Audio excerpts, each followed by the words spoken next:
again, Biedou Valley, Uitspankraal. This is a through road. You can see the road going on top of the mountain on the other side. This is normally a through road. Out of season, not between April to late August, I would say, is when the river is not crossable at all. Obviously it changes every year with seasons, how much rainfall we get, how much snow melt there is from the mountains on Siri's side. However, 2 months ago, the water was about another 100 meters up from where we're standing currently. And where I'm standing right now is probably about shoulder depth in water about 2 months ago when the flood happened. It was a freak thing every 100 years or so. They said it happened in 1997, but I really don't believe that. On the Biedou side perhaps, but not the Doring. As you'll see when we get down there, an entire sandbank has shifted when the flood came down. So there is no through road currently. It's going to take us probably about 6 months waiting for the level to drop and get some big machines and try and get the through road to happen again. But yeah, it's a waiting game, unfortunately. This used to be a parking lot picnic area where people could come and have picnics on the riverside. Again, the flood has done quite a bit of damage. There's a beautiful little site in there where we can picnic. There's a little braai spot, a little braai area for the day.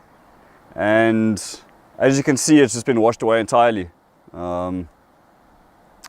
Again, massive work in progress. But yeah, that's Mother Nature for you, huh? This sandbank didn't exist, this was a road. So from all the debris from the flood coming down, that is the through road going across currently. There is no road. The river levels have dropped quite a lot, so perhaps in a few weeks, perhaps a month, maybe 2, can't really tell currently, then yeah, we can start doing some access on that and doing some repairs and making the road viable again. This thing in front of us here is the SAS Villa Hond, made by guys from Amanus. We've had to rebuild it a few times from it being taken downstream, taken some beating, but we have done quite a few repairs on it, and this is now Mach 4 or 5, I believe. And basically what you do is launch motorbikes on here one at a time. The guys walk it through. We had a cable going across here, but that went down in the flood. And yeah, put the bike on, walk the bike through, launch the other side, bring the pontoon back, tie it up again, make sure it's all secure so it doesn't get floated down the river in the next flood. However, the river is seasonal, summertime, rocks and sand, completely dry. And yeah, so this device is just to get the guys across in the motorbikes nice and safe. I haven't got one for vehicles, unfortunately. Large vehicles, there's just nowhere to put it or build it or to hold 3.5 tons as a van would weigh.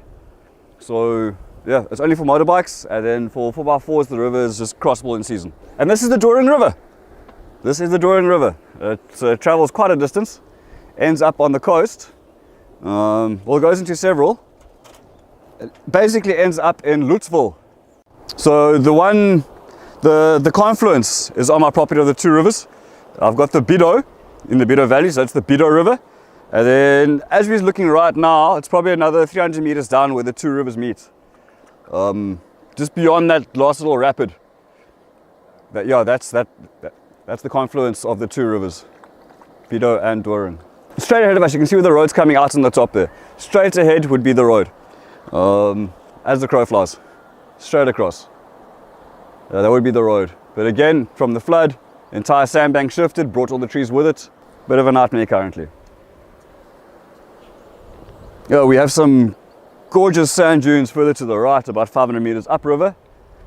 Big white sand dunes, absolute oasis, stunning. There's kranzes, cliff faces, baboons can sit and watch you while you're having a picnic. Yeah, just absolutely an insanely beautiful piece of Africa. Bird life as well. Birds, fish, swimming, river rafting, of all sorts, and noisy cats.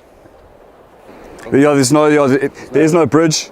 It's a natural river crossing, rocks and sand.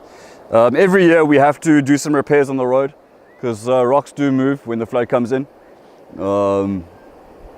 Yeah, basically by hand with like crowbars and 10 kg steel poles, and just move rocks to try and make it accessible for guys on the 4x4s and the guys on the bikes so they don't snap their ankles slipping over rocks. So no, but that's an annual thing. We do it every year after every flood. So it's accessible for the people to come across through. Yeah. So this is about flood level as it normally is. This is normal flood level. The water level has dropped, I'd say about 3 meters in the last 2 days. So it is dropping. But at the moment, currently about a meter and a half in depth. It's hard to tell again because of the flood we had. I don't know what the state of the road looks like because of the flood. Boulders have moved, shifted. So impossible to tell right now until the levels drop, basically. Really impossible to tell. It's kind of a public road, but you do all this section, keep it open. We do. Yeah. We do our bit. We do our bit to assist.